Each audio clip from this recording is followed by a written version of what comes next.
Bonsoir Fanny Carello. Bonsoir.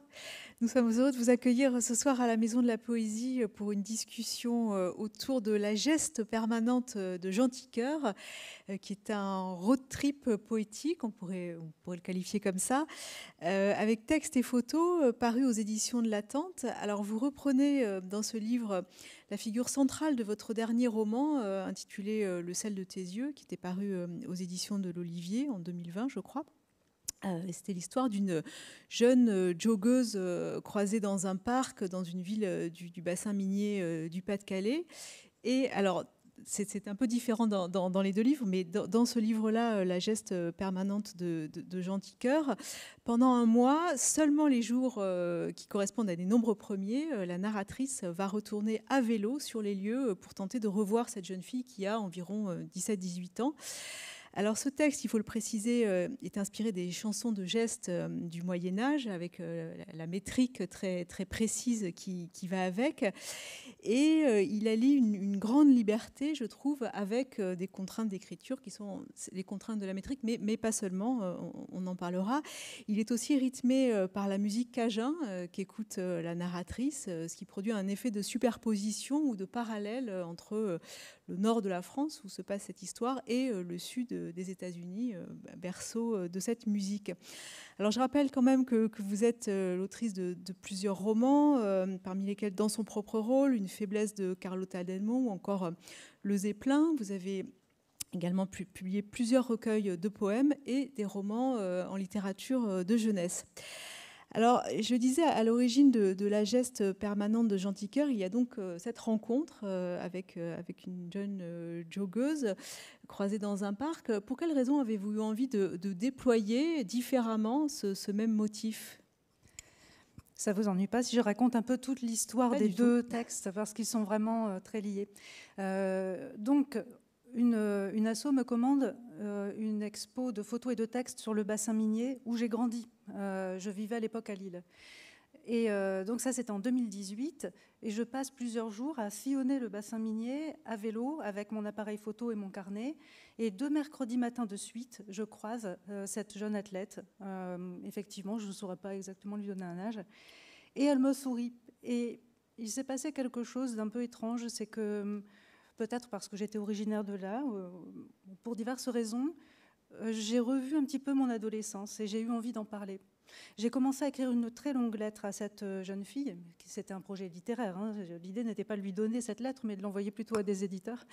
Et cette lettre a commencé à prendre des proportions énormes. Elle est arrivée à 180 pages, quelque chose comme ça. Je lui parlais de beaucoup de choses. Je lui parlais d'urbanisme, parce qu'il est question aussi dans Le sel de tes yeux, on le verra plus tard, des lotissements, de la vie en lotissement que j'ai connu. Il est question de féminisme, il est question d'homosexualité et de beaucoup d'autres choses. D'écriture aussi ? D'écriture, oui, du pouvoir de libération énorme que ça apporte.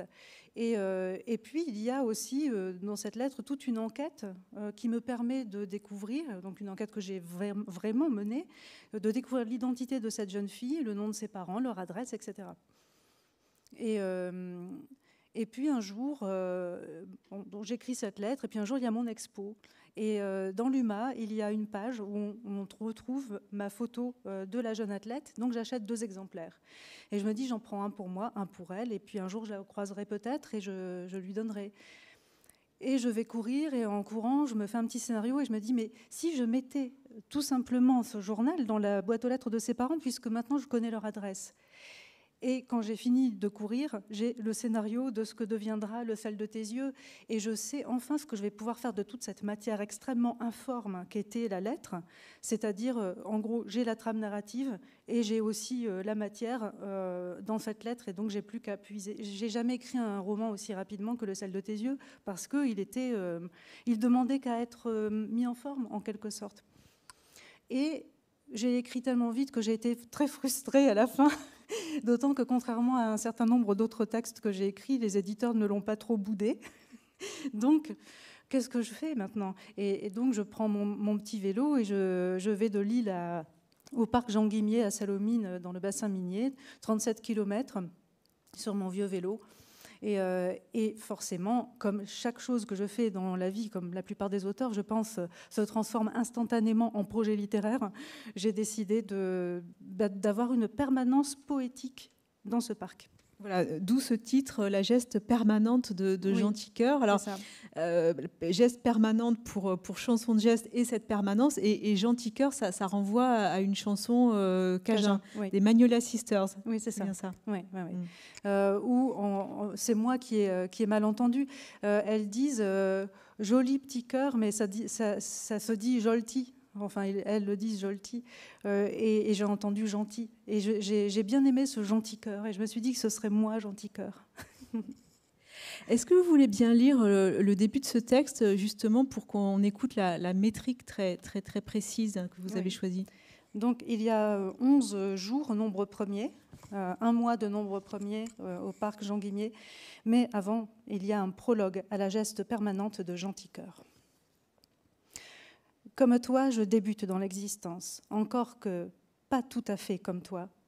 Admettons par exemple que tu sois né le 11 septembre 2001, j'étais, moi, en un lotissement de Tuménil, lorsque tu as pénétré dans l'atmosphère terrestre et des avions percutaient des tours de New York, en boucle de danse salon de pavillons parmi des millions. À moins que ce ne fût en octobre et que ne barbotasses parmi les anableps gros yeux près de Cayenne, ayant, ça y est, perdu ton innocence d'aujourd'hui, puisque j'avais déjà connu l'amour et le bagne. Si tu demandes où je me trouvais le jour, comme on le fait pour les avions dans les tours, où quelqu'un en blouse blanche a écrit ton prénom dessus une étiquette en plastique, peut-être pourrais-je te répondre, mais comme toi, je débute dans l'existence. Je me dis, assieds-toi. Cette fois, essaie de te concentrer sur les consignes aussi. Docile, je m'assieds avec grand sérieux. Dans le cerveau, là, pose l'une sur l'autre les mains pour insinuer que je suis prête. Alors, corps du cortex, le corps court, et qu'un lièvre décroché d'un sentier caillouteux, par la peur du corps courant, détale dans un champ de céréales aux tendres pousses. Dans le cervelet, j'énonce les consignes. 2 points. Dans l'existence terrestre, il y a une offre, il y a ceci et cela, c'est l'offre. Le plus souvent, elle ne correspond pas à ta demande, et parfois si un peu, mais ça ne suppose pas pour autant que tu puisses les emboîter. Donc parfois tu peux toucher, mais d'autres tu peux tout au plus tenter de supposer ce que ce serait, d'embrasser, de malaxer, d'absorber, etc. Et cela vaut pour les choses qui existent, mais d'autres n'existent pas et n'ont jamais existé, ou il y a prescription, ou ont été, tu les as connues, mais elles ne seront plus. Le corps courrait-il une vie entière qu'il ne remonterait pas le temps jusqu'à feu leur avatar d'antan, ou elles n'existent que partiellement, idest, dans ta seule imagination, et le corps courrait-il une vie entière qu'il ne les susciterait pas dans l'univers vrai? Puis, d'autres encore existent, mais qui sait où? Le corps courrait-il une vie entière qu'il ne les trouverait peut-être pas s'il lui manque la méthode et la bonne fortune? Pourquoi avoir choisi cette forme si particulière de la chanson de geste du Moyen-Âge? Un peu de la même manière que j'ai choisi d'écrire Le sel de tes yeux en partant d'une lettre informe.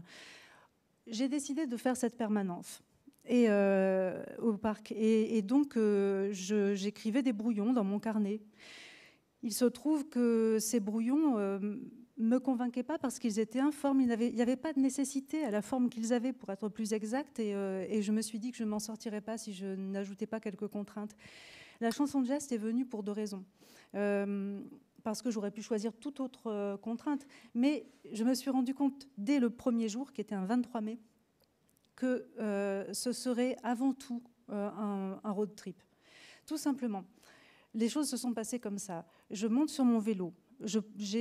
Il se trouve que j'ai un vieux biscuit au fond de mon sac, mais je n'ai pas prévu autre chose. Je n'ai pas prévu de l'eau, par exemple. Il fait, je ne sais pas, 30 degrés. Et je viens de me faire tatouer le poignet. Et évidemment, quand on vient de se faire tatouer, on ne doit pas exposer son nouveau tatouage au soleil. Donc, je roule 37 km avec le bras dans le dos sur un vélo en fin de carrière et j'ai soif et faim. Et j'arrive au parc au bout de ces 37 km. 1, la jeune athlète n'est pas là. 2, il y a 10 personnes au moins, dont une fille qui se ridiculise avec un ballon. Donc je suis tellement énervée que je traverse le parc et je redescends directement à la gare de Salomine pour reprendre le premier train et rentrer à Lille. Et je me suis dit, pour une permanence, franchement, on est plutôt dans le mouvement pour l'instant. Et ça tombe bien parce qu'en fait, je crois que je préfère le mouvement à la permanence. Mais c'est-à-dire qu'il y a toujours dans ce texte quand même un double, enfin un mouvement contradictoire entre, d'une part, ça avance et d'autre part, il y a le point fixe. Ah oui, il y a l'envie de rester pour voir si la jeune athlète ne va pas pointer son nez, ce qu'elle ne fait donc pas. Mais il y a aussi petit à petit la curiosité pour les gens et pour les choses et les quelques animaux qu'elle y observe. Donc elle a tendance, j'aime bien, je dis elle comme si c'était pas moi, elle a tendance à y rester un petit peu quand même pour voir ce qui s'y passe. Et puis elle finit par se faire des habitudes. Il y a des gens qui la reconnaissent. Il faut dire qu'elle est un petit peu reconnaissable. Il n'y a pas beaucoup de narratrices avec le crâne rasé au parc Jean Guimier de Salomine. Et donc, ben, oui, il y a ces moments-là qui sont importants parce que les gens traversent mon champ visuel. Et il y a aussi les moments où je suis en mouvement et où là, moi, je traverse la vie plutôt des animaux pour le coup. Les humains traversent mon champ visuel dans le parc et moi, je côtoie des animaux en chemin. Beaucoup de lapins et beaucoup d'oiseaux d'eau. Pourquoi tant de 11 dans ce texte? Alors, la jeune fille est née le 11 septembre. La métrique du texte, ce sont des vers à 11 pieds.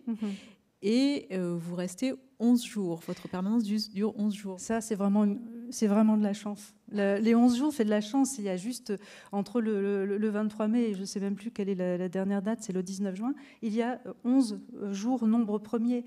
Et les 11 pieds, parce que les chansons de gestes, généralement, c'est 10 ou 12 pieds. Et moi, je fonctionne que par nombre premier. J'essaye de m'enlever de la tête le conditionnement qui existe dans cette société où on nous apprend à tout compter de manière binaire. Ou alors avec des 5, qui est trop rond pour moi. Et j'adore les nombres premiers. Bon, 5 est un nombre premier, mais ce n'est pas mon préféré, et 2 non plus, certainement pas. En tout cas, les nombres premiers, j'ai, je pense, fondé la plupart de mes textes de ces 10 dernières années dessus, parce qu'ils sont la faille du système que les êtres humains ont fabriqué pour ranger les choses bien sagement dedans. Et donc, je les aime bien et j'essaye toujours de me baser sur 23, comme dans Tombeau de Pamela Sauvage, ou sur 13, comme dans Le Zeppelin, où il y a 13 personnages, ou là, sur 11 pieds. Très bien. Et en plus, il s'avère que ça fait une métrique, moi, je ne sais pas si ça s'entend quand je le lis, c'est très compliqué à lire, mais en tout cas, ça donne une espèce de mouvement perpétuel qui me fait beaucoup rire. Mais justement, est-ce que c'était difficile dans l'écriture d'attraper cette métrique? C'était super drôle, parce que on va dire que spontanément, j'aurais pas employé certains mots ou certaines structures de phrases. On en entendra une tout à l'heure qui est particulièrement alambiquée et qui me fait rire à chaque fois. Et donc, moi, je pleurais de rire quand j'écrivais ce truc, parce que j'écrivais les choses comme elles me venaient, puis après, je les traduisais en 11. Et avec, si possible, autant d'assonance et d'allitération que possible, puisque c'est un peu le principe des chansons de geste, où il n'y avait pas de rime, mais énormément de jeux sur les sonorités malgré tout. Et j'ai adoré écrire ça, c'est très ludique. Très, très ludique. Oui, les sonorités, ça peut être aussi des onomatopées. Enfin, c'est par exemple le frottement de votre roue de vélo qui est un peu voilé, ou voilà, des choses comme ça. Oui, et puis forcément, quand on adopte un certain langage, on louche vers l'époque médiévale de la chanson de geste, et puis on est en même temps dans un monde hyper contemporain, avec, je prends un TER et j'accroche mon vélo par la roue avant, etc. Je parle de port USB. Enfin, c'est ce mélange-là, ces anachronismes qui sont assez amusants aussi, oui. Voilà, c'est la rencontre entre des mots comme senestre et l'enceinte connectée. Exactement, oui.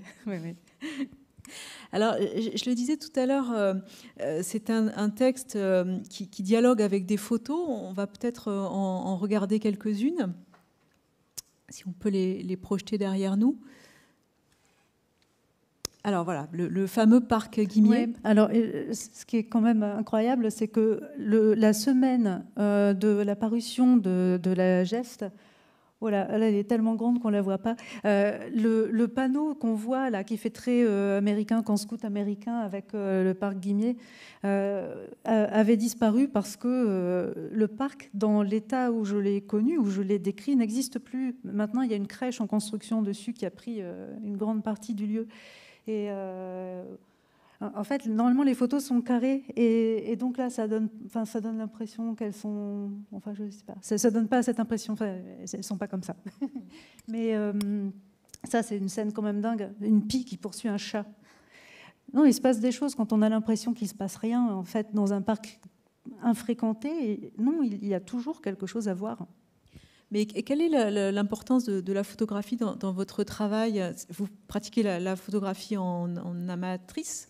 Oui, strictement, parce que alors, je suis tellement nulle en technique que, par exemple, j'ai découvert seulement récemment comment utiliser le flash de mon appareil photo, mon nouvel appareil photo que j'ai depuis 3 ans, donc avec lequel j'ai fait mon expo, et les photos qu'on voit ici, c'est les personnages en version extra longue sont vraiment déformés.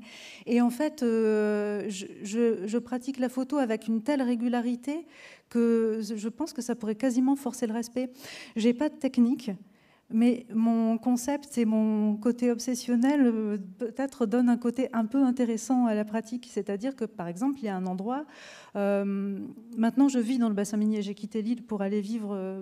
je vis vraiment à 3 minutes de ce parc maintenant. Et je prends des photos tous les jours des mêmes lieux. Et ce ne sont jamais les mêmes photos. Je me dis, tu vas vraiment prendre cette photo encore? C'est pas la même lumière, il n'y a pas exactement les mêmes choses.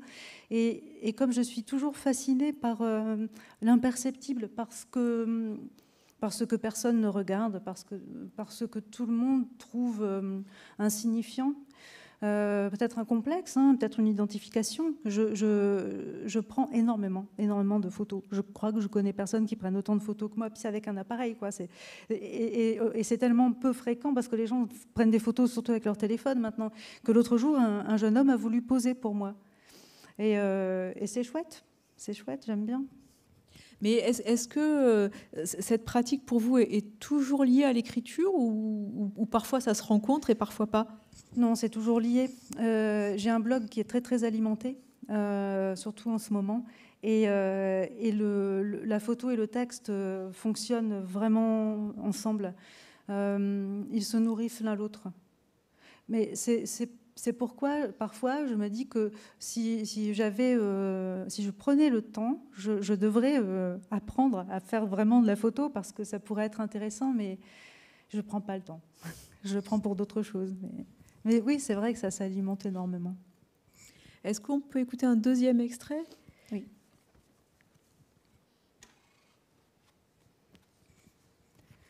Le samedi 1er juin, sans jugement, je jauge une fille qui péniblement boitille en rythme, elle l'ignore, avec la chanson John Henry Was a Little Boy que je diffuse à faible volume sur un amplificateur plus petit qu'un œuf et guère plus puissant, idéal pour le parc. Les 4 cas que j'ai vus courir ici, je ne te compte pas, avaient un léger surpoids, une expression de souffrance et une vitesse de 3 km/h. Toutes pratiquaient un fractionné différent du tien, à savoir sans les accélérations. Marchant une main sur le point de côté, pendant que lentement le sang désengorge leurs visages cramoisis et tout luisants. J'écris dans mon carnet quand à quelques mètres de mon campement, une mamie s'installe, lésant l'espace alentour inusité, puis laisse 3 fillettes batifolées, sans toutefois délaisser leur surveillance. Elle demande qui veut une autre gaufre. Et si vous avez soif, faites vite, la bouteille sera bientôt à point pour la poubelle. Puis crie « Hurrah, vous avez fait tout le tour de l'enclos sur vos vélos roses, bravo !» Et elle souhaite que la cadette répète après elle « Oh, Is, mon bébé dit oh, Is !» Puis à la petite fille qui visite les taillis « Dépêche, il y a des bêtes !» s'écrie-t-elle.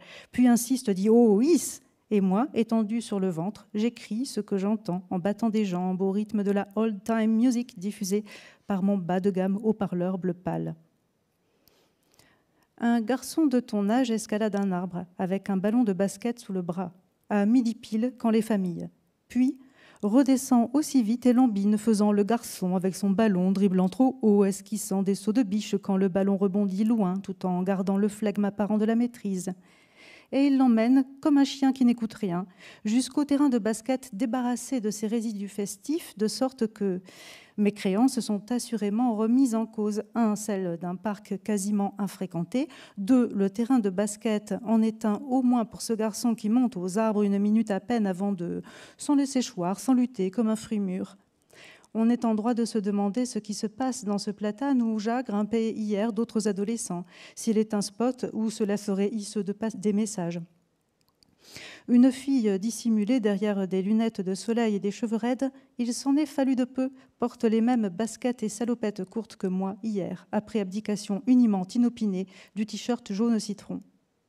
Elle avance en regardant fixement sa paume où palpite un petit écran, pendant qu'un cavalier King Charles espagnol s'étrangle en tirant sur sa laisse. Et quand la fille a quelques foulées qu'on sent pour défouler son ami, j'assiste au plus petit footing de l'histoire. Cet enchaînement d'événements minimes suscite quasiment le tournis. Et tiens, d'ailleurs, qui sait si à cet instant précis, tu ne passes pas sans hâte, sans pas au sud de ma position, toi qui ne viens plus ici depuis des lunes, du moins premières. Est-ce que vous écriviez réellement quand vous voyez les gens, enfin oui. en temps réel? Oui, oui, c'était vraiment le projet. J'en rêvais depuis longtemps. Je l'avais un peu fait, c'est-à-dire que souvent je courais et j'avais des phrases ou des pages qui s'écrivaient, je les retranscrivais en rentrant. Là, comme j'étais pas en train de courir, mais à vélo, ça me permettait aussi de faire des haltes où j'écrivais.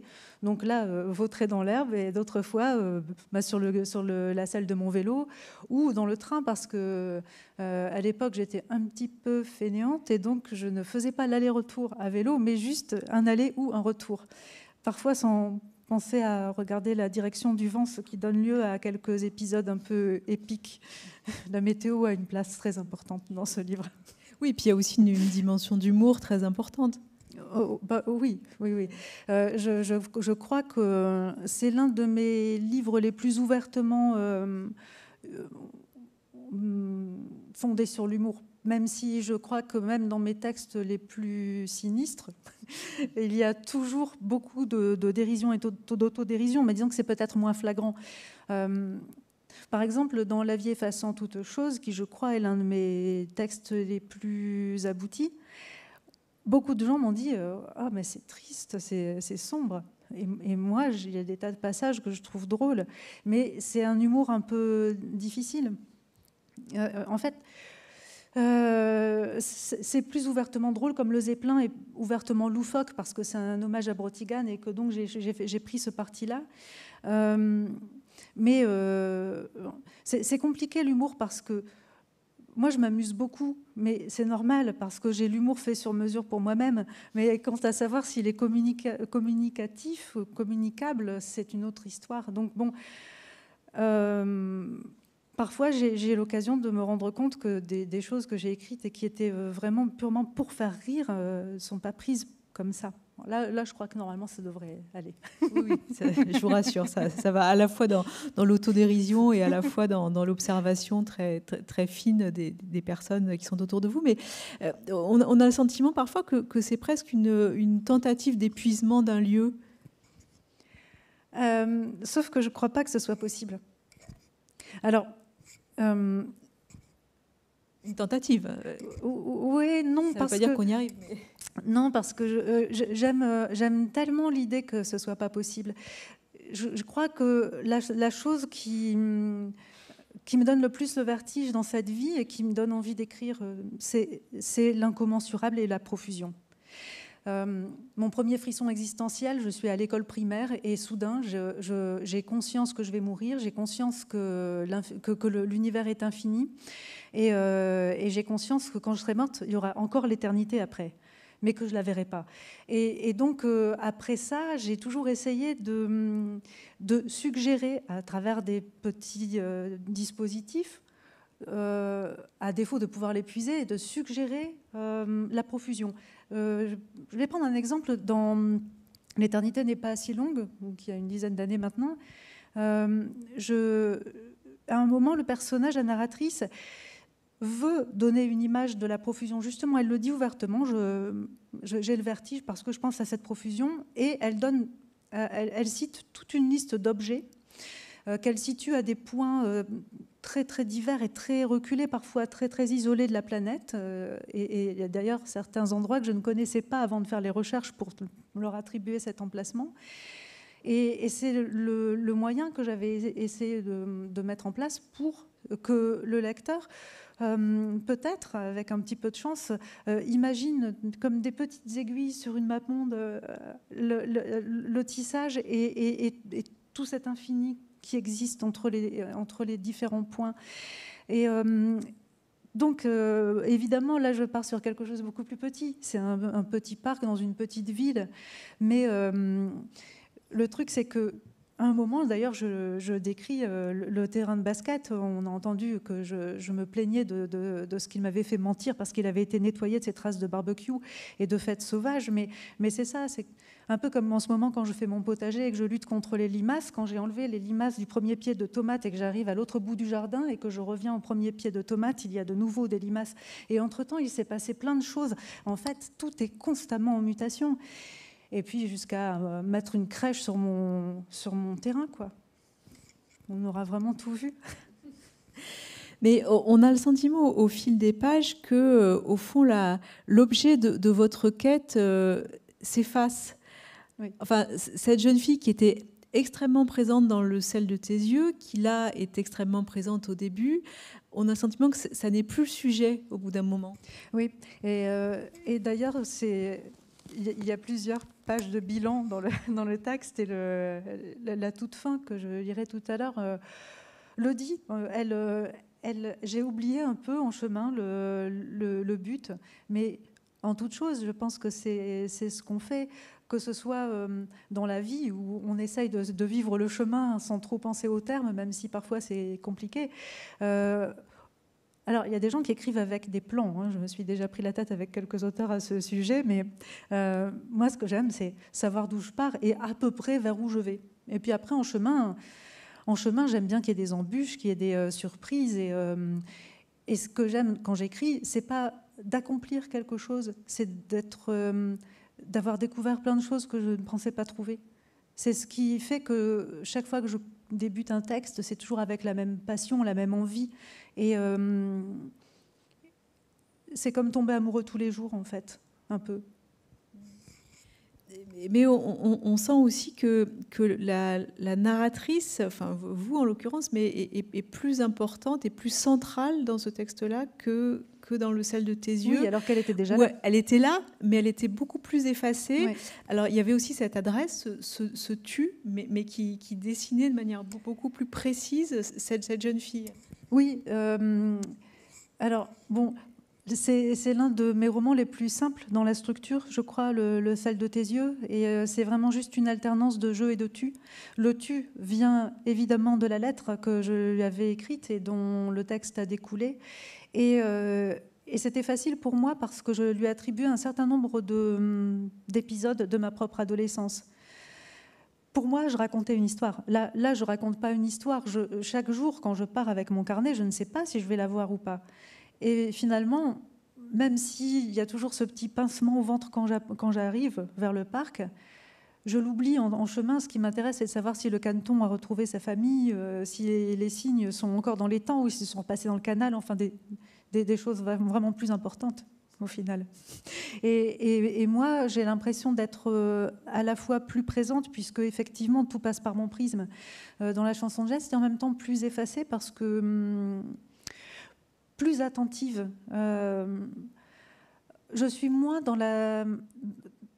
je suis moins en tête-à-tête avec la jeune athlète. Je ne suis pas en tête-à-tête avec elle comme je le suis dans Le sel de tes yeux.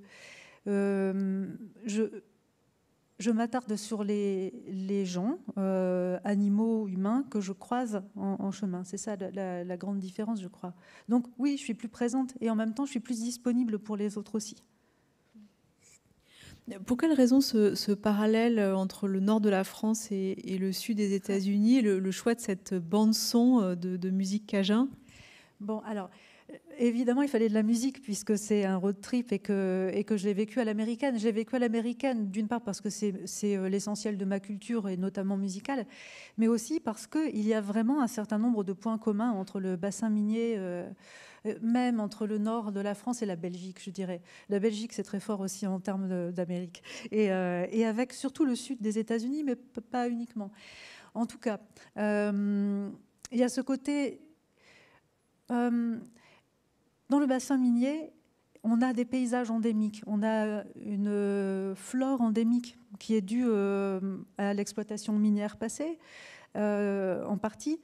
Et puis, il y a cette culture très très mal vu. C'est-à-dire qu'on passe pour des gros ploucs, quoi, exactement comme les Cajuns passent pour des gros ploucs. Et en même temps, cet amour qu'on a pour le terroir, pour les uns et les autres, les différences sociales sont beaucoup moins marquées qu'ailleurs. Et le bassin minier, c'est à une demi-heure de train de voiture de Lille. Mais c'est pas les mêmes gens, c'est pas la même ambiance, c'est pas la même attention aux autres. Enfin, il y a quelque chose de cet ordre-là que moi j'ai vécu aussi quand je suis allée dans le pays cajun, où dès que j'arrivais quelque part, de toute façon, tout le monde venait à moi parce que j'étais française et que dès qu'ils m'entendaient parler français, ça leur rappelait le cajun que parlaient leurs grands-parents et qui avait été interdit officiellement à leurs grands-parents. Nous, on a un patois. Mes grands-parents parlaient un patois. Mes grands-parents appelaient une chaise une caillelle, par exemple. Jacques de Mcaillel, je suis tombée de ma chaise. Et ce patois, on nous a dit qu'en gros, il était honteux, qu'il était ridicule et qu'il fallait s'en débarrasser. Exactement comme on a dit aux Cajuns d'abandonner leur culture, ce qu'ils n'ont pas fait du tout. Et moi, quand je suis arrivée à Lille, j'ai essayé d'apprendre à fermer les E et les O. Avant, je disais une rose, comme tous les gens du Pas-de-Calais. Maintenant, j'ai une rose, parce que j'ai été acculturée. Mais un jour, une traductrice d'origine turque m'a dit oh, mais quel dommage, quand même, les accents, c'est beau. Et c'est récent, hein, ça fait 3 ans que j'ai rencontré cette traductrice. Et je me suis dit, mais c'est vrai, en fait. Et c'était exactement le moment où je me replongeais dans ce bassin minier de mes origines et où j'ai décidé d'ailleurs d'y retourner. J'y vis aujourd'hui de nouveau. Il y a ça. Il y a vraiment ce truc de... et d'ailleurs, on a même un mot commun avec les Cajuns. On en a peut-être plus, mais mes grands-parents disaient « aster » pour dire « maintenant ». Et les Cajuns disent « aster » aussi. Et cette espèce d'interdiction par pseudo-bon goût officiel, encore une chose qui nous est imposée, quoi, comme les nombres pairs, eh bien, j'aime l'idée que dans ces 2 endroits au monde, on s'en fout, en fait. Ok, on est des ploucs, on aime bien, c'est pas grave. Et puis, il y a des paysages. Les paysages qui, de même que le pays cajun ne ressemble à aucun autre endroit qu'on puisse imaginer au monde, le bassin minier du Pas-de-Calais non plus.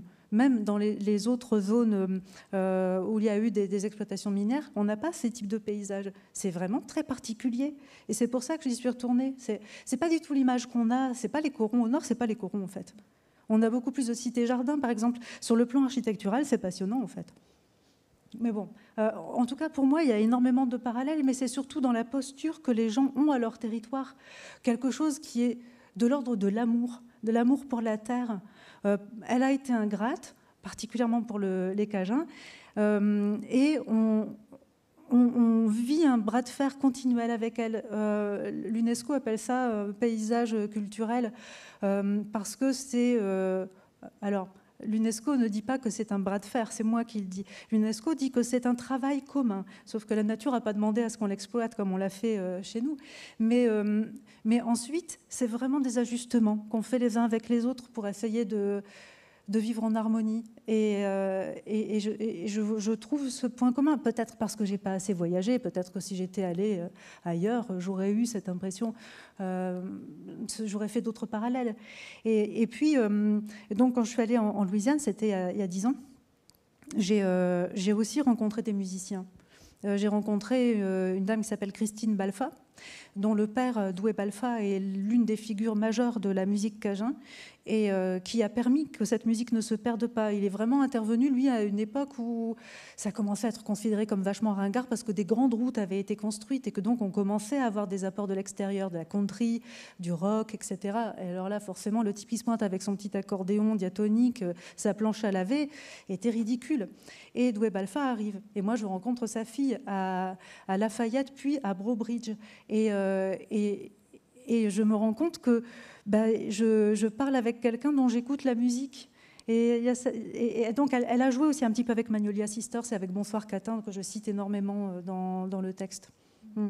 Alors justement, comment avez-vous choisi la bande-son de ce livre, puisqu'elle est indiquée à la fin du livre? Ce sont essentiellement des musiques du sud des États-Unis. Ça va de 1927 à 2004, je crois. Et oui, c'est ça. Et non, 2014. Oui, 2014. Et je partais. Je fais plus ça aujourd'hui parce que j'aime écouter la nature, mais à l'époque, je partais vraiment comme si j'étais en Cadillac, quoi. Et un de mes meilleurs amis qui a découvert la Louisiane bien avant moi me disait moi j'ai acheté des tas de cassettes et je les écoutais sur l'autoradio comme ça, le bras sur la vitre baissée. Et moi, je faisais ça à vélo. Et j'aimais bien cette impression de traverser un chemin que j'étais la première à traverser, un peu comme ces routes interminables qu'on voit un peu partout aux États-Unis, mais aussi dans le pays cajun. On a parfois l'impression d'être seul au monde et enfin, non, avec la faune, en l'occurrence. Quelque part, il y a les alligators et les tatous, et ici, on a les oiseaux d'eau. Et c'était très cinématographique aussi, de vivre les choses comme ça. Et aujourd'hui, certaines musiques me font toujours penser à ce chemin comme si c'était vraiment le pays cajun, le canal qui mène de l'île à Lens, en gros. Mais cette musique, vous l'aviez dans les oreilles en écrivant, ça a impulsé un rythme à votre écriture? Ça pouvait contrarier l'écriture. Je l'avais quand j'étais en mouvement, mais une fois que je m'arrêtais. D'ailleurs, à un moment, je parle de musique expérimentale. J'écoute beaucoup de musique expérimentale quand j'écris. Et à un moment, je parle d'Annabelle Play que j'écoutais quand je me suis arrêtée pour écrire. Il y avait des moments où je faisais que transcrire ce que j'entendais, comme par exemple ce que j'ai lu tout à l'heure quand j'entends la grand-mère parler à ses petites filles. Là, j'écoute vraiment John Henry was a little boy. Et ensuite, quand j'écris et que j'essaye de trouver une métrique, j'ai besoin de ne pas être gênée par la musique. Donc, c'est plutôt des drones. Des field recordings, des choses comme ça qui sont plus hypnotiques et qui me permettent en gros, des musiques sans rythme, sans rythmique. Et vous parliez à l'instant de cinéma. Enfin, en vous lisant, on a vraiment l'impression d'avoir des travelling dans la tête. Quand on voit les mouvements de caméra, enfin, ça produit ça vraiment chez le lecteur. Oh, c'est chouette. Merci. Et pourtant, c'est vraisemblablement l'un des textes où j'ai le moins pensé au cinéma, je crois. Le cinéma est toujours très présent. En gros, la littérature est sans doute ce que je cite le moins dans mes textes. Il y a beaucoup de musique et beaucoup de cinéma, ce qui peut être un peu désarmant, je pense. Et là, j'étais vraiment plus dans la musique. Mais il m'est arrivé de penser, par exemple, à une histoire vraie de David Lynch. David Lynch, je pense assez souvent quand j'écris. Donc, une histoire vraie, c'est l'histoire de ce vieux monsieur qui traverse une partie des États-Unis sur son tracteur tondeuse. C'est ça. Voilà. C'est un de mes films préférés de David Lynch. Bon. Et il ne se passe pas grand-chose. Oui, il ne se passe pas grand-chose. C'est un film sur la lenteur. Oui, mais en fait, il se passe énormément de choses et c'est à la fois drôle et émouvant. Et ça fait vraiment partie de moi aussi des choses qui me marquent parce que ça prend le temps de montrer. Ce qui m'intéresse dans l'écriture, c'est d'essayer de toucher autant que je puisse le faire avec le talent que j'ai et avec les possibilités qu'offre l'écriture. C'est une forme de densité du réel. Quelque chose qui dit ce que ça aura été d'être sur Terre. Et je reviens à la musique, je ne peux pas m'en empêcher. C'est une musique là, on part plutôt dans la musique classique ou contemporaine de Samuel Barber, que j'ai déjà cité plein de fois, qui est Knoxville, Summer of 1915, qui est basé sur un texte de James Agee, Une mort dans la famille. L'introduction de ce texte est absolument sublime et cette musique, donc c'est une rhapsodie lyrique, ça dure 14 minutes. Pour moi, c'est réussi, c'est ça nous fait toucher à ce qu'aurait été notre expérience terrestre, même si c'est pas la nôtre, on n'a pas grandi à Knoxville en 1915, mais ça peut nous projeter dans quelque chose que nous, on a vécu avec cette intensité-là, avec cette envie de s'accrocher aux gens en disant « nous aurons été ici et je ne veux pas que ça cesse ». Quelque chose comme ça. Alors, votre véhicule, à vous, ce n'était ni un cheval, ni un tracteur tondeuse, comme dans Une histoire vraie, mais c'était votre votre vélo en fin de carrière, comme vous l'appelez. Est-ce que vous pouvez lire un extrait dans lequel vous parlez de ce compagnon fidèle? Oui. Alors, je précise juste qu'à un moment, je parle de... C'est une des pages bilan dont je parlais tout à l'heure. Je fais un bilan donc technique, mais il n'y a pas que le vélo qui pose problème. C'est qu'à un moment, je n'arrive plus à faire fonctionner mon appareil photo et donc je pense qu'il a un problème alors qu'il est tout neuf. Sur le plan technique, ne nous voilons pas la face, le vélo n'est pas en forme. Outre que j'en avais depuis longtemps l'intuition, je ne l'appelais déjà plus mon bolide que par affection. Un réparateur m'en a récemment alarmé après qu'il a remplacé le câble de frein qui venait de rompre, me cinglant le dos de la main. Ce vélo, m'a-t-il dit, est bien mal en point. Et je vois bien dans les wagons adaptés, autour de lui, tous ces véhicules de compétition pendus par la roue avant, avec des noms éclatants comme ceux des paquebots et un cadre en aluminium brossé que l'on soulève avec l'index, et tous accessoires utiles, de la lampe à la pharmacie avec port USB. Tandis que le mien est si rafistolé qu'il est dépareillé tout seul. Et aussi, qu'ouine grain se frotte et dans les montées, sans pour autant dérailler, souvent il émet une inquiétante détonation, telle est sa maladie orpheline. Et si aujourd'hui je ne panique plus chaque fois que la chaîne claque et que mon pied plonge dans le vide en pendule, la surprise reste saisissante. Je laisse rouler un temps et reprends sereinement, ce qui n'est pas sans m'évoquer encore la Louisiane et son bon temps roulé. Let the good time roll, dit-on ailleurs, mais les Cajuns disent, eux, bon temps, sinon bon ton roulé, ainsi que 20 bacs. Et aussi, lâche pas la patate. Et disent, mieux serait de la gourmandise. À la ligne. L'appareil photo se porte à merveille et dispose de technologies haut de gamme, trop sophistiquées pour mon esprit qui tend à se rembobiner le siècle XXe, parmi lesquelles le capteur qui éteint l'écran dès que l'on avance l'œil devant, le viseur où effleure son périmètre, fût-ce du nez, du pied ou du doigt senestre. À la ligne. Mon oreille droite a connu de meilleurs jours, car 4 tout petits cœurs y battent sous forme de flictaines en feu comme des clochettes écarlates sur le pourtour de peau molle qui gagne le cartilage. Ainsi roulent mes permanences, 40 km par jour ouvrables, sur un biclou en fin de carrière, dessous le soleil, à faire cloquer l'hélix sans aucun encouragement de ta part. Merci bien. C'est le cheval fidèle du chevalier de la chanson de geste, c'est ça, ce vélo? Oui, oui, oui. Mais tout y est, hein, sauf la jeune fille au balcon. et donc, il y a même les images en début de chapitre et les enluminures qui sont les glyphes. Alors ça, c'est pas mon idée, les glyphes qui séparent les paragraphes. C'est Françoise Valéry des éditions de la Tente qui a dit, mais... on va faire ça, ce sera beaucoup plus clair. Et donc, je lui ai dit, ah oui, on va choisir le thème floral, comme ça s'accordera bien avec ce texte qui parle beaucoup, beaucoup de nature aussi. Ouais.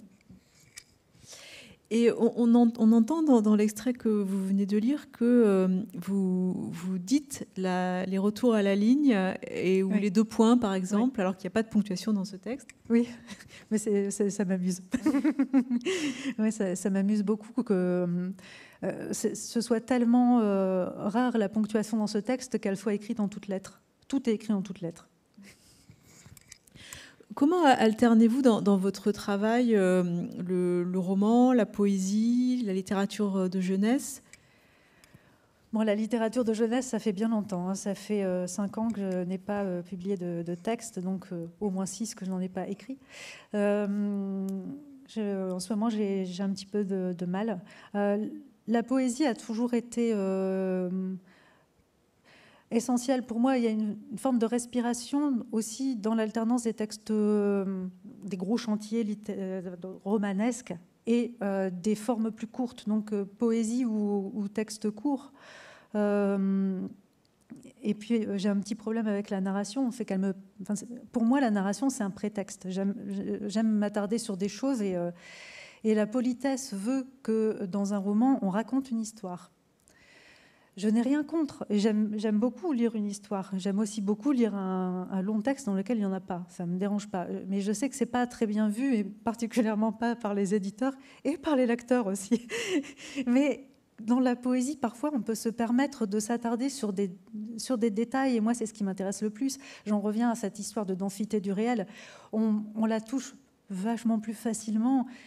Et puis on est là pour ça, dans la poésie, que dans le roman, où ça peut être par petites touches. Certains auteurs font ça merveilleusement bien. En ce moment, je suis en train de lire, de relire et de lire certains livres de Laura Kasisch, et je trouve qu'on a ça. Mais à la base, elle est dans la poésie. Elle vient de la poésie, je crois, avant de s'être mise au roman. Et il y a des phrases qui touchent à ça, vraiment, qui donnent l'impression qu'on peut toucher l'éternité à travers quelques mots. Et je me rappelle, à un moment, j'ai fait partie d'un prix de jury, d'un prix littéraire, parce que j'avais eu le prix Orange, et donc je faisais partie du jury, et j'avais défendu un texte qui est de Pascal Kramer, et dans lequel elle décrit juste un morceau de pulpe sur la lèvre supérieure d'un enfant. Et j'en parle avec le jury et ils me disent, alors je ne sais même plus, je vais peut-être dire une bêtise. En gros, soit il est sourd, muet, soit il est aveugle, je ne sais plus. Mais c'est quand même quelque chose de marquant. Et j'avais oublié. Pour moi, c'était le garçon qui avait un bout de pulpe sur la lèvre.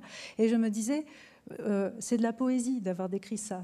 C'est ça qu'il faut faire, c'est ça qui est important. C'est le bout de pulpe sur sa lèvre, c'est ce qui fera qu'il a été sur Terre. Et c'est toujours cette même chose qui me ramène vers la poésie à un moment quand j'ai lutté pour, et c'est très plaisant aussi d'ailleurs de lutter pour trouver des solutions à une narration problématique. C'est très intéressant. En ce moment, je suis d'ailleurs en train de faire une expérience vraiment passionnante. Je travaille pour la première fois en collaboration avec une autre autrice.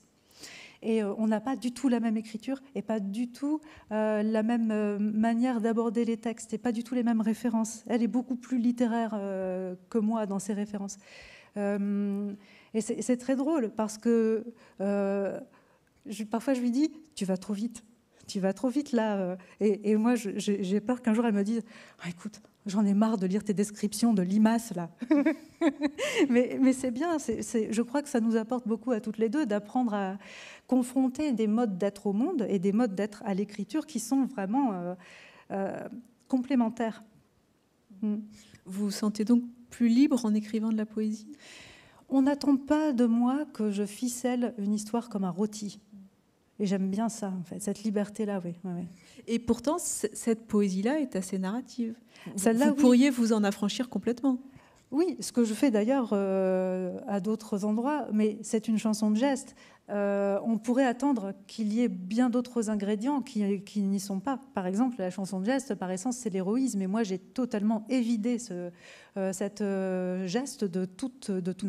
Et la narration est pour le moins flottante, c'est-à-dire je ne pense pas qu'il y ait une tension narrative extraordinaire, à moins que vraiment quelqu'un se soit pris d'affection pour le canton, dont j'espère chaque fois qu'il aura enfin retrouvé sa famille, mais non. Mais sinon, c'est quand même, oui, c'est narratif, c'est vrai, par rapport à des textes de poésie contemporaine beaucoup plus abscons, beaucoup plus cérébraux, mais ça reste quand même une narration qui ne ferait pas la teneur d'un roman, je ne crois pas. Il y a quand même cette quête du Graal, on en parlait tout à l'heure, même si le Graal devient de plus en plus évanescent, oui, mais il est quand même là. Oui, il est là, oui, c'est vrai. Mais ouais, j'ai surtout pris plaisir à adopter une forme pour en faire ce que j'en fais. C'est éminemment de l'autodérision. Parce que si quelqu'un n'a pas la fibre héroïque, c'est bien moi. Ça me fait penser à ce que disait Puccini. Puccini a écrit des tas d'opéras. Malgré tout, c'est un homme qui disait qu'il n'avait pas le cerveau configuré pour l'héroïsme et qu'il aimait les petites choses. Ça sent, c'est d'ailleurs ces opéras sont parfois un peu méprisés quand même. Et il y a des petites sonorités où on entend, on se dit ah ça c'est Puccini, même si on ne reconnaît pas tout de suite l'air en question, c'est des petits trucs comme ça, subtils. Est-ce que vous avez toujours plusieurs textes en chantier en même temps ? Oui, beaucoup. Là, j'en ai vraiment beaucoup. Donc, j'ai le texte en collaboration.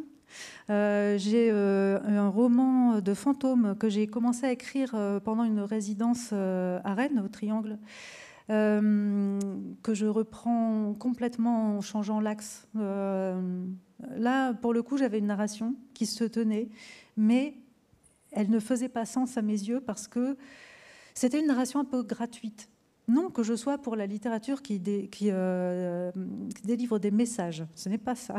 Je voulais qu'il y ait une nécessité, à mes yeux du moins, à ce texte, et je suis en train de la trouver.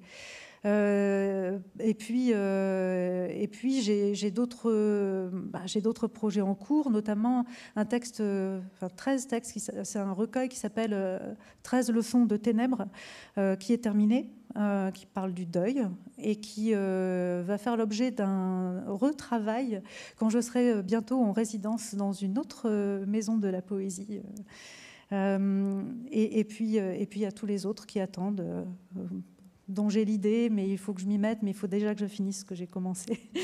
Mais encore le chiffre 13. Pardon ? Encore le chiffre 13 qui était présent dans le Zeppelin. Oui. Et alors, le 13 de ces 13 leçons de ténèbres, ce que j'aime beaucoup, c'est que le premier texte fait 13 pages, le second 12, etc. Et on arrive à 1. Et alors, le 13, c'est mon appréhension de la mort, ma peur de la mort, mes espèces de vertiges existentiels. Le 2, c'est la fin d'Homo sapiens.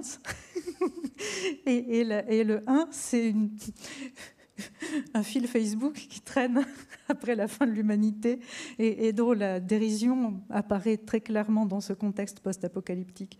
Et je trouve ça très, très drôle. En fait, c'est un texte qui parle que de la mort, mais qui me fait beaucoup rire. Il y avait dans Le sel de tes yeux un thème important qui est moins présent là, ou presque plus d'ailleurs, qui était le thème de la construction quand on est une jeune femme tout court, et puis une jeune femme qui aime les femmes. Ce thème-là était vraiment central dans Le sel de tes yeux. Là, vous l'avez abandonné. Oui, parce qu'effectivement, là, on a une jeune athlète, on ne sait pas qui elle est. Dans Le sel de tes yeux, on a Sarah qui a plus de textes que le jeu. Oui, elle a plus de textes que le jeu.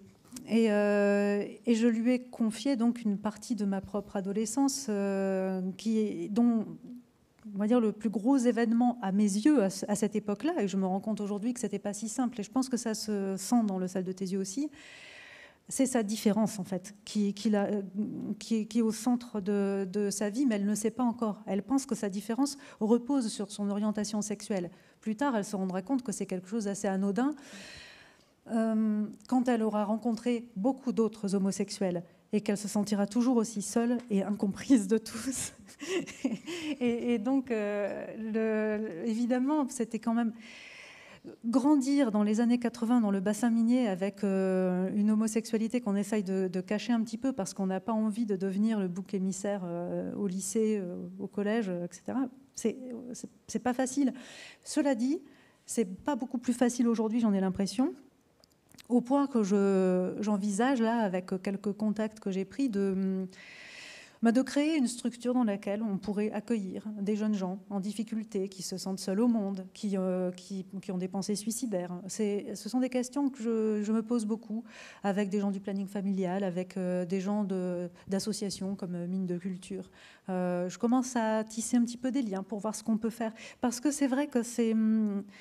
Même aujourd'hui, où on a l'impression que les choses se passent un peu mieux pour les jeunes homosexuels, c'est pas évident du tout. Et puis, la société s'ouvre à nous parce que, tout simplement, on est des consommateurs. Donc, je pense que ça nous laisse plus de visibilité. On est des électeurs et des consommateurs. Donc, on a une visibilité qu'on n'avait pas il y a encore 20 ou 30 ans. Mais il faudrait qu'on ait le droit d'exister sans devenir des hétérosexuels mixtes, enfin non mixtes, pardon. Pour l'instant, beaucoup de couples que je connais sont des couples hétérosexuels non mixtes. Que devient la décadence, en fait, et je reviens à quel point c'est évident, la Louisiane. J'arrive à la Nouvelle-Orléans, je n'avais pas calculé du tout, c'est Decadence Day. Decadence Day, c'est pas une Pride, c'est un lieu où beaucoup de gens qui s'estiment décadents, qui se sentent décadents, se retrouvent homosexuels, hétérosexuels, et toute la gamme qui va entre les deux, ou tout simplement qui ne se sentent pas à leur place dans le monde, ou qui sont excentriques. Et c'est un moment, moi qui ai du mal avec le collectif, parce que je le trouve écrasant, c'est un moment où je me suis sentie bien et en sécurité au milieu des autres. Trop de règles, parfois, je crois, tend à étouffer l'humanité qu'on peut avoir. Ce qui fait qu'être un être humain, c'est pas juste être le nombril du monde qui a asservi les autres espèces, la nature et tout ça, quoi. On peut aussi, parfois, générer de belles choses. Le sel de tes yeux était aussi un roman sur la découverte de la littérature, la découverte de l'écriture. Comment ça s'est passé pour vous? J'ai commencé à écrire tout de suite, dès que j'ai su écrire. Dès que j'ai su lire et que je dévorais tous les livres du bibliobus. Ça se passait à Élodie Louette, qui existe et qui est juste à côté, Oui, c'est une ville qui habite juste à côté de chez moi. Et j'ai commencé à écrire tout de suite des poèmes, des débuts de romans. Et j'ai découvert que c'était encore mieux que lire, dans le sens où, à l'époque, ça m'apportait la vie parallèle dont j'avais besoin pour supporter le monde dans lequel nous vivons. Et aujourd'hui, c'est toujours le cas. Aujourd'hui, je survis à des périodes extrêmement difficiles grâce à ça, aux gens, bien sûr, à ceux qui m'entourent. Mais mon super pouvoir, je crois que c'est ça, c'est l'écriture. C'est ce qui me raccorde au monde, c'est ce qui me permet de trouver une place, aussi petite soit-elle. Et je prends pas beaucoup de place. Et donc, ça me va, la petite place que j'ai, elle me convient parfaitement. Et j'ai la maîtrise sur quelque chose, c'est ça. Le monde que je décris n'est pas forcément plus lumineux que celui dans lequel on vit, mais j'ai décidé de ces paramètres. Par exemple, parfois, là, j'ai un manuscrit qui est en quête d'éditeur depuis quelques mois, que j'aime beaucoup, qui s'appelle Colline, et dans lequel un chasseur meurt. Eh bien, je trouve que j'apporte quelque chose à cette planète à travers ce petit geste simple et sain. Et je ne le fais pas dans le réel, c'est super.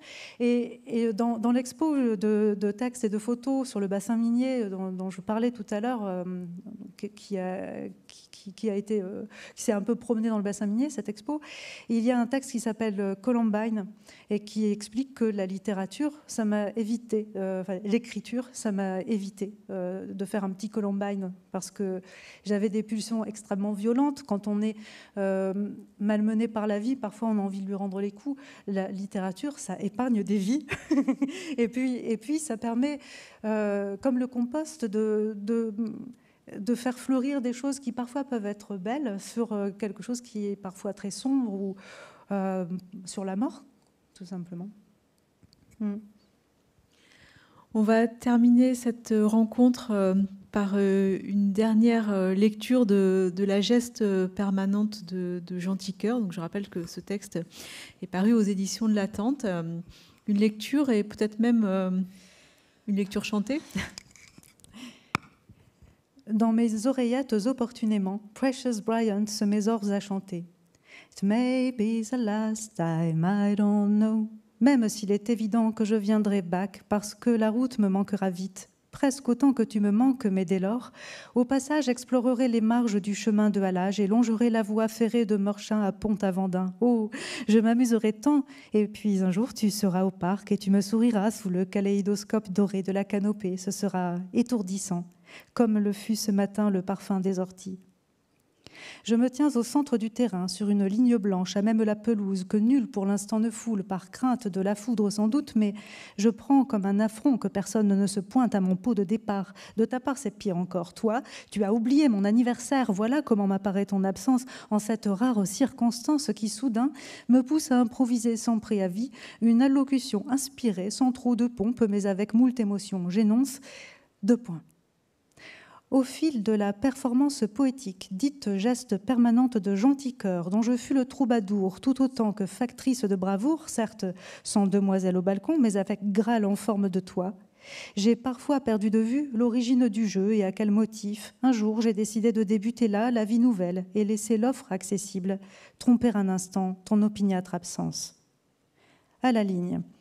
Aujourd'hui, ce lieu quasi inusité peut être chez moi sans toi, quant au chemin de 37 km et quelques qui m'y mènent sur mon bolide preux mais peu solide d'Estrier qui m'a secondé dans cette aventure, je le parcourrai encore après la clôture, car à ce jour, j'y vois un immense jardin partagé avec les lapins et les foulques macroules, ainsi qu'un lieu de villégiature à part entière. C'est pourquoi je fais court, car vite je serai de retour, quoique temporaire.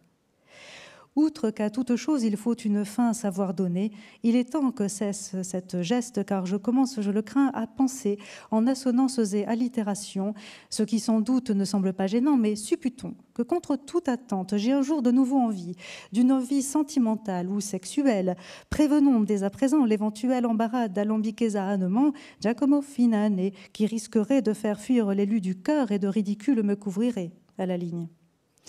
Finissons cette allocution en cajun, de même qu'en mai nous avons commencé. Si je ne parierais pas que ma modeste transcription des paroles colle à tous les couplets, n'oublions pas que c'est le sel des traditions orales que d'être sujette à légères fluctuations. Bref, quittons-nous sur une chanson des Magnolia Sisters. Goodbye, cher ami. Je suis venue te dire adieu, je suis venue, mais aujourd'hui, c'est pas l'amour de toi. Décèle ton cheval et mets-lui en cage, donnez-lui du foin manger, assois-toi près de moi. Mon cheval, il a pas faim, il mangera pas ton foin. Je suis parée pour partir, j'ai le cœur dans les tripes. Ton père est tout contre moi, il disait j'ai pas d'argent. Par la faute à ses paroles, cher ami, c'est l'heure, je m'en vais.